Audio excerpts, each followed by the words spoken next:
속죄일은 유대 원력 7월 10일로 대제사장이 유일하게 지성소에 들어가는 날입니다.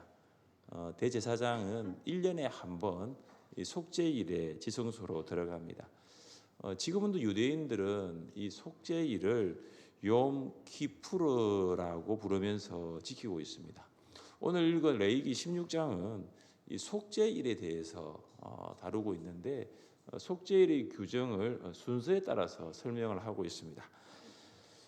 속죄일의 규정을 말하기 전에 하나님께서 나답과 아비후의 사건을 언급하고 있습니다. 1절입니다. 아론의 두 아들이 여호와 앞에 나아가다가 죽은 후에 여호와께서 모세에게 말씀하시니라. 이 속죄일에 대한 규정을 언제 말씀하셨냐 하면은 나답과 아비후의 사건 이후에 말씀을 하셨습니다. 이 나답과 아비후의 이 사건은 이스라엘에서 일어난 초유의 사건으로 비극적인 일입니다. 그런데 왜 하나님께서는 이 나답과 아비후의 사건을 재차 언급하실까요? 나답과 아비후는 하나님께서 명하지 아니한 불을 가지고 분향을 하였습니다. 제사장이 하나님께로 나아갈 때에는 하나님께서 정하신 순서대로 행하면 됩니다. 하나님께서 이 불을 가지고 가라고 하면 이 불을 가지고 가면 되는데 나답과 아비후는 그렇게 하지 않았습니다.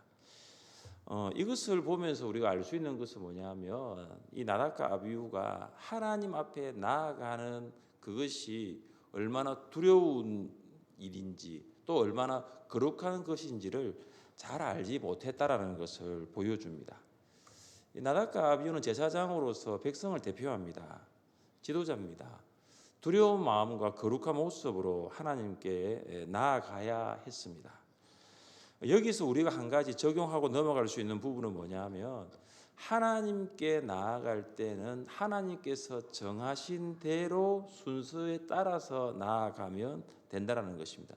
그것이 뭐냐면 두려운 마음과 거룩한 모습입니다.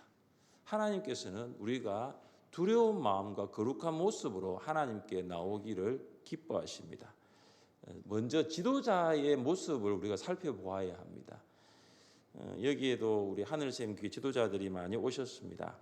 목장을 대표하는 지도자라고 하면 목자입니다. 그리고 우리 교회 안에 있는 재직 부서와 또 교회 학교를 대표하는 사람이라고 한다면 부장입니다. 저도 교회를 대표하고요. 그래서 목자, 부장, 그리고 이런 지도자들은 하나님께 어떻게 나아가야 되냐면은 두려운 마음과 거룩한 모습으로 나아가야 합니다. 그리고 또 한 가지 여기서 적용할 수 있는 것은 뭐냐 하면은 가정의 지도자는 부모입니다. 부모가 하나님께 나아갈 때 어떤 모습으로 나아가야 되느냐? 두려운 마음과 거룩한 모습으로 나아가야 합니다. 그래서 지도자가 영적으로 바로 설 때 공동체도 바로 서게 되는 것입니다. 우리 모두가 거룩한 지도자가 되어서 우리의 공동체가 건강하게 세워질 수 있기를 주님의 이름으로 축복합니다. 하나님께서 모세에게 이 이스라엘 백성을 대표하는 아론이 하나님께로 나아오는 이 속죄일의 순서에 대하여 말씀을 하십니다. 자, 먼저 4절 말씀을 함께 읽습니다. 4절입니다. 거룩한 세마포 속옷을 입으며 세마포 속바지를 몸에 입고 세마포 띠를 띠며 세마포 관을 쓸지니 이것들은 거룩한 옷이라 물로 그의 몸을 씻고 입을 것이며. 가장 먼저 대제사장은 속죄일에 무엇을 하느냐 하면은 성막들의 물두멍이 있습니다. 그 물두멍에서 몸을 씻습니다.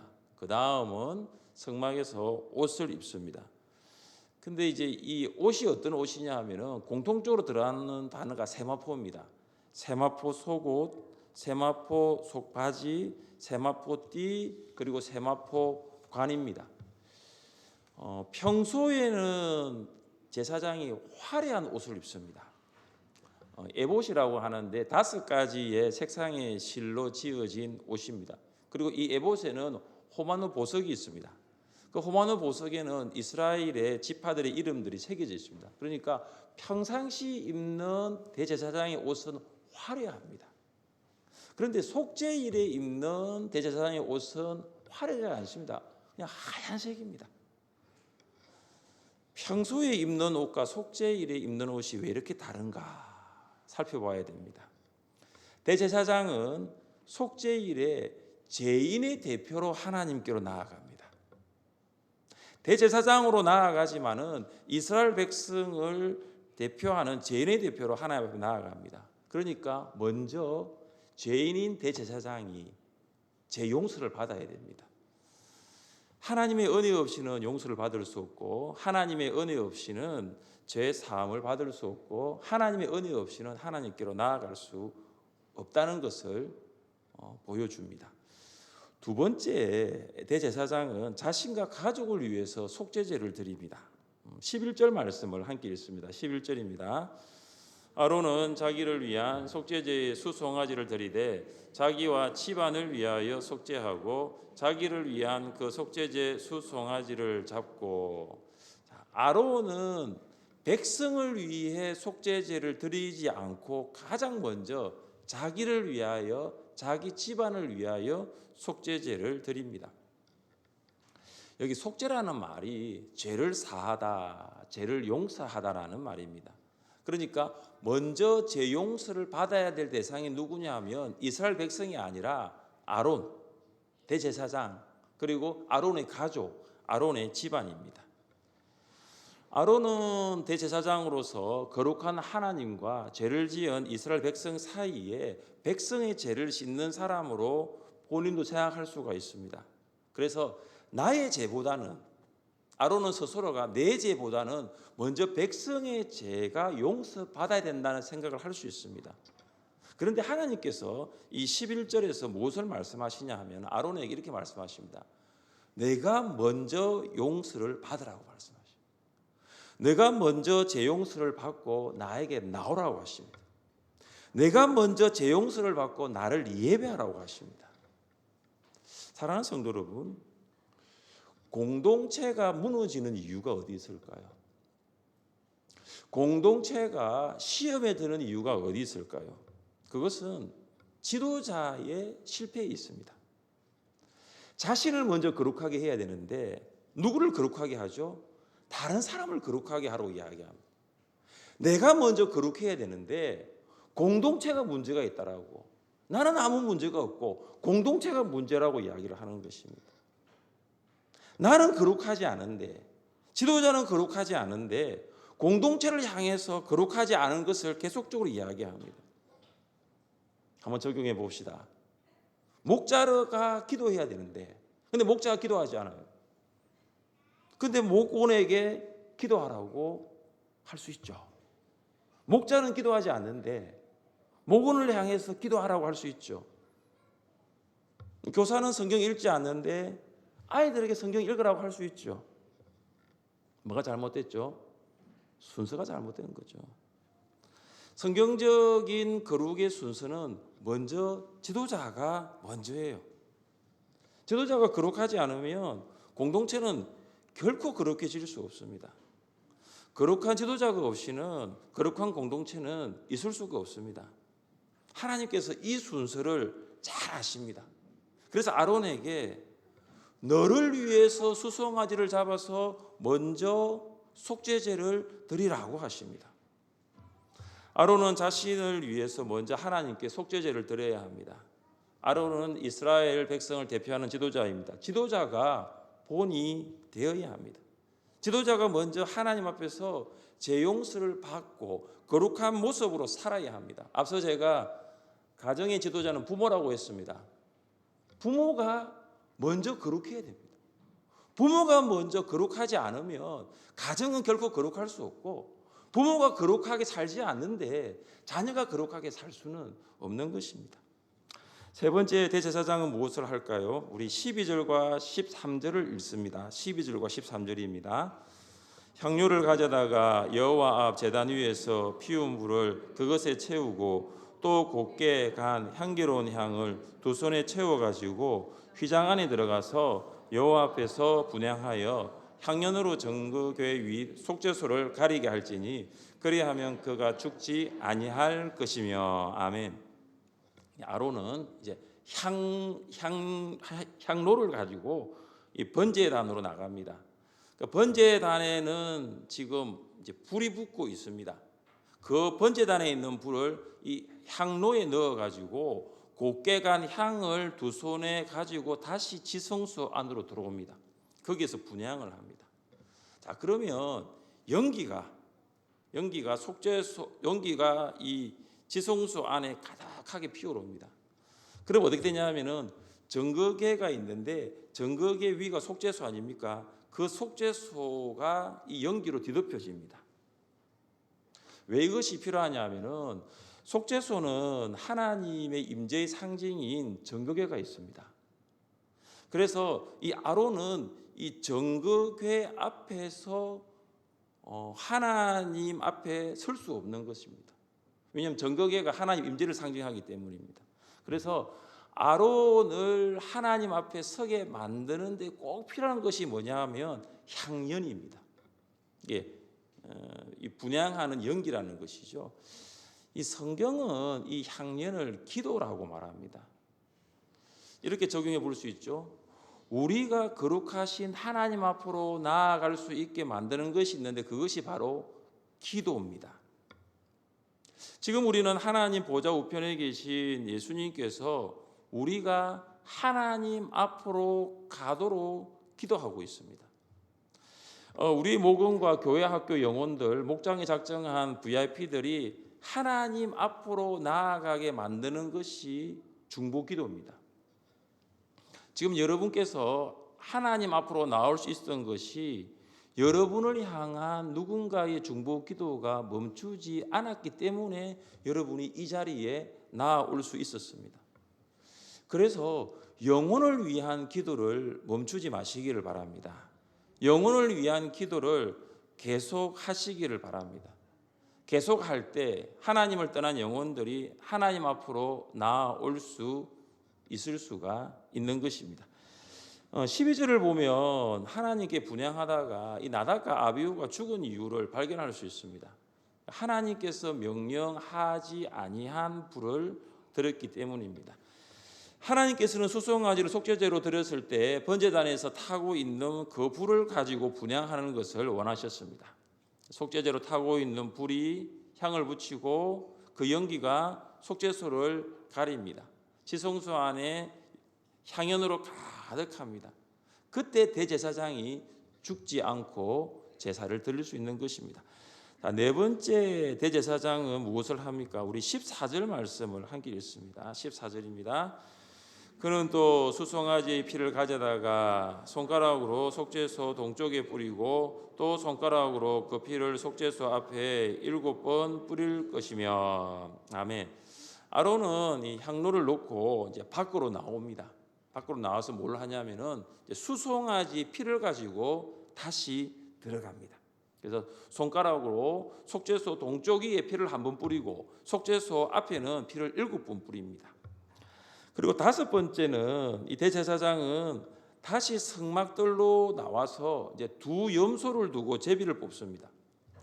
두 염소 중에 한 마리는 여호와를 위한 염소가 되고 다른 한 마리는 아사셀을 위한 염소가 됩니다. 그리고 여섯 번째 대제사장은 이제 염소 한 마리를 백성을 위해 번제로 드립니다. 그리고 대제사장은 그 피를 가지고 속죄소 앞과 속죄소 위에 뿌립니다. 자, 여기서 지금 반복되는 것이 무엇이냐 하면은 속죄소 위에 피를 뿌리는 것이 계속해서 나타납니다. 우리 16절 말씀을 같이 한번 읽어보겠습니다. 16절입니다. 곧 이스라엘 자손의 부정과 그들이 범한 모든 죄로 말미암아 지성소를 위하여 속죄하고 또 그들이 부정한 중에 있는 회막을 위하여 그같이 할 것이요. 왜 자꾸 피를 뿌리는지 그 이유가 16절에 있습니다. 이 속죄소는 정거궤 위를 말하는데 이 정거궤 안에는 십계명의 두 돌판이 있습니다. 이 대제사장이라 할지라도 십계명을 완전히 지키며 살 수는 없습니다. 그러니까 계명에 따라 살지 못하는 죄인이고 죄의 결과는 사망입니다.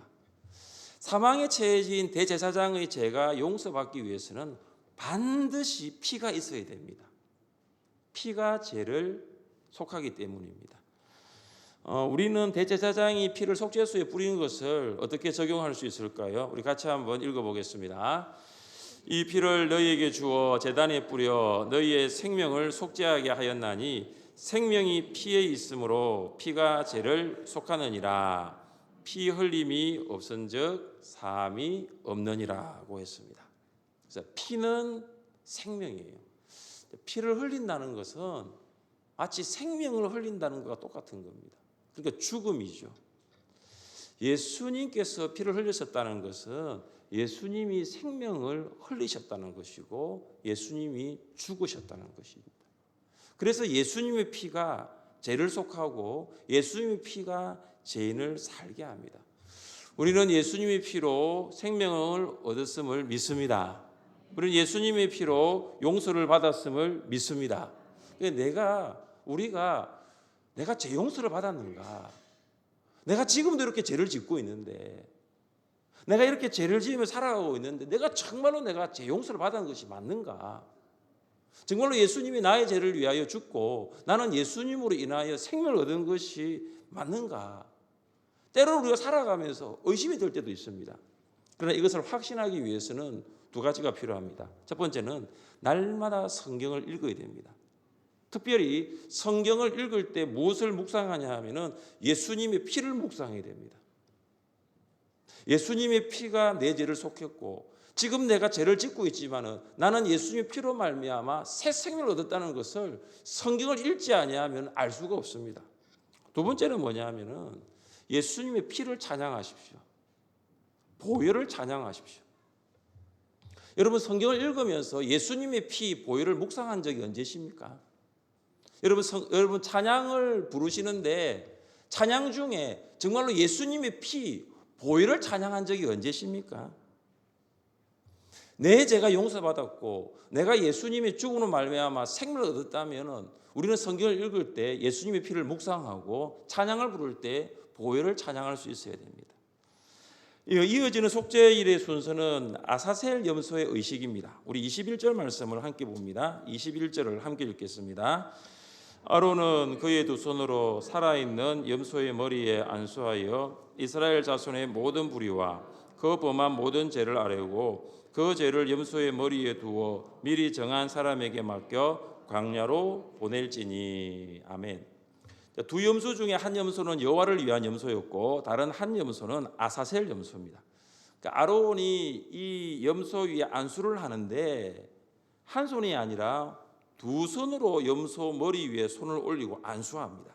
이것은 뭐냐 하면은 이 속죄의 대상이 한 개인이 아니라 이스라엘 백성 전체라는 것입니다.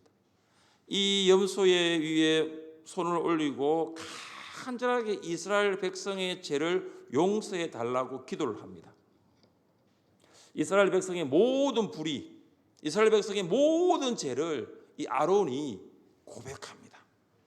아론이 두 손으로 염소에게 안수할 때 어떤 일이 일어납니까? 이스라엘 백성의 모든 죄가 염소에게 전가되는 것입니다. 그리고 미리 임명된 사람이 그 염소를 먼 광야로 데리고 가 그 광야에서 풀어놓습니다. 여기 아사셀 염소 의식에서 아사셀이라는 말은 제거되다라는 말입니다. 그러니까 아사셀 염소가 광야로 나가는 것은 뭐냐면 이스라엘의 모든 죄악이 멀리 제거된다라는 것입니다.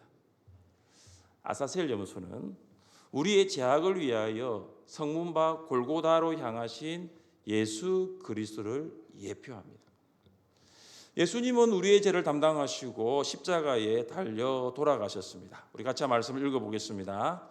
신이 나무에 달려 그 몸으로 우리 죄를 담당하셨으니 이는 우리로 죄에 대하여 죽고 의에 대하여 살게 하려 하심이라. 그가 채찍에 맞음으로 너희는 나음을 얻었나니. 예수님께 십자가에 죽으심으로 우리는 죄에 대하여 죽었고 우리는 의에 대하여는 살게 되었습니다. 이 말이 무슨 말이냐 하면은 예수님이 십자가에 죽으심으로 우리는 다시 죄의 종으로 살지 않습니다. 이게 무슨 말입니까? 우리는 다시 죄의 지배를 받지 않습니다. 죄에 대하여 죽고 의에 대하여 산 성도는 죄의 지배를 받는 것이 아니라 누구의 지배를 받느냐 하면은 예수님의 지배를 받습니다. 그런데 우리의 모습을 보고 있노라면은 우리가 종종 죄의 지배를 받지 않고 예수님의 지배를 받아야 되는데 거꾸로 죄의 지배를 받으며 살아갈 때가 참 많습니다. 386년 8월 말 어거스틴이 밀란의 정원 벤치에 앉아 있을 때 일입니다. 벤치에 앉아 있는데 어린 아이들이 막 노는 거예요. 어린 아이들이 노는 소리에서 음성을 듣습니다. 그 음성이 뭐냐 하면은 내 옆에 있는 성경을 펼쳐서 읽으라는 거예요. 어거스틴 옆에 성경이 있는데 그 성경을 펼쳐서 읽으라는 음성을 듣습니다. 그때 어거스틴이 성경을 딱 펼쳐서 있는데 그 성경 구절이 로마서 13장 13절과 14절이에요. 그 내용이 바로 방탕하거나 술 취하지 말며 음란하거나 호색하지 말며 다투거나 시기하지 말고 오직 주 예수 그리스도로 옷 입고 정욕을 위하여 육신의 일을 도모하지 말라. 어거스틴이 성경을 펴서 읽으라는 그 음성을 듣고 딱 펼쳤는데 그것이 로마서 13장 13절과 14절입니다. 그러니까 그 말씀을 읽으면서 예수님을 만납니다. 어거스틴은 아주 오랫동안, 정말로 아주 오랫동안 방금 읽은 이 말씀대로 방탕과 술 취함과 음란과 호색과 다툼과 시기로 살았어요. 그래서 이 말씀을 읽으면서 그가 살았던 이 옷을 완전히 벗어버렸습니다. 그리고 예수 그리스도로 옷 입었습니다. 로마서 13장 13절 14절을 읽을 때 어거스틴은 인생의 방황의 종지부를 찍습니다. 내가 이제 더 이상 옛사람으로 살아서는 안 된다는 것이죠. 이 옛사람의 옷을 벗는 것은 순간적입니다. 여러분, 옷을 천천히 벗는 분도 계시겠지만 근데 그 옷이 지저분한 옷이에요. 그 옷에서 냄새가 나요. 그 옷에서 그 옷이 너무나 낡았어요. 그럼 그 옷을 천천히 벗겠습니까? 빨리 벗어버려요. 방탕과 술 취함과 음란과 호색 그리고 다툼과 시기의 옷은 좋은 옷이 아니에요. 벗어버리는 것이죠. 옛 사람의 옷을 벗는 것은 순간적입니다. 사랑하는 성도 여러분, 성경을 읽으십시오. 성경을 읽어야 어거스틴이 읽었던 로마서 13장 13절과 14절 같은 말씀을 읽을 수 있습니다. 성경을 읽어야 우리의 죄를 담당하신 예수님을 만날 수 있어요. 성경을 읽어야 죄에 대하여는 죽고 의에 대하여는 살게 하신 예수님을 만날 수 있습니다. 성경을 읽지 않으면 예수님 만날 수 없습니다.